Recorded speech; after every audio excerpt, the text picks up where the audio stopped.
सपना लाल किला है, इसीलिए पटना में सीएम आवास पर इफ्तार पार्टी का मंच सजा।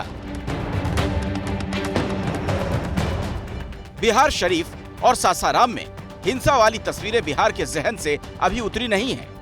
सासाराम में शुक्रवार का दिन संगीन के साए में गुजरा। उधर शाम होते होते पटना में इफ्तार का दस्तरखान सज गया।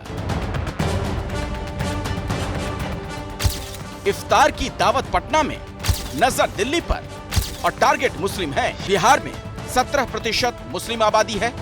सूबे की 40 में से 9 लोकसभा सीटों पर मुस्लिम वोटर 20% से ज्यादा हैं। वहीं 13 लोकसभा सीटों पर मुस्लिम वोटर 12% से ज्यादा हैं। यानी बिहार में 22 सीटों पर मुस्लिम वोटर निर्णायक हैं। इसीलिए आंखों में दिल्ली का सपना संजोए नीतीश समेत तमाम नेता दावते इफ्तार में जुट गए हैं।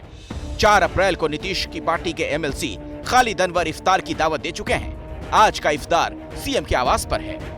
8 अप्रैल को जेडीयू की इफ्तार पार्टी है। 9 अप्रैल को आरजेडी की इफ्तार पार्टी होगी। 13 अप्रैल को बिहार के डिप्टी सीएम तेजस्वी यादव इफ्तार पार्टी देंगे।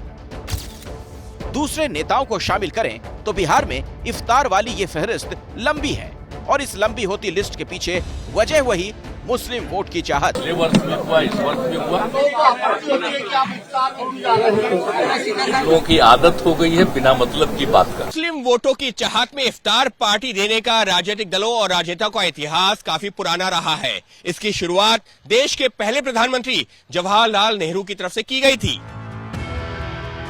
आजादी के बाद प्रधानमंत्री बने नेहरू ने इफ्तार पार्टी दी तो कहा गया उसका मकसद मुस्लिमों को विभाजन के दर्द से उबारना था। बाद में प्रधानमंत्री लाल बहादुर शास्त्री ने इसे बंद कर दिया, लेकिन फिर इंदिरा गांधी ने इफ्तार पार्टी शुरू कर दी। सोनिया गांधी भी इफ्तार पार्टी देती रही हैं। मुलायम सिंह यादव भी इफ्तार पार्टी किया करते थे और अखिलेश यादव भी इफ्तार पार्टी करते हैं। मायावती ने भी बतौर सीएम इफ्तार पार्टी दी। राष्ट्रपति भवन में इफ्तार पार्टी होती रही है, लेकिन अब की इफ्तार पार्टियों का मकसद शुद्ध सियासी है। आमतौर पर मुस्लिम वोटर उस पार्टी के साथ खड़े दिखते हैं जो बीजेपी के मुख्य मुकाबले में होती है। 2014 लोकसभा चुनाव में 42% अगड़े मुसलमानों ने कांग्रेस को वोट दिया। 36% अगड़े मुसलमानों ने क्षेत्रीय दलों को वोट दिया। सिर्फ 4% अगड़े मुसलमानों ने बीजेपी को वोट दिया। लेकिन 2019 में तस्वीर थोड़ी बदल गई। 39% अगड़े मुसलमानों ने कांग्रेस को वोट दिया।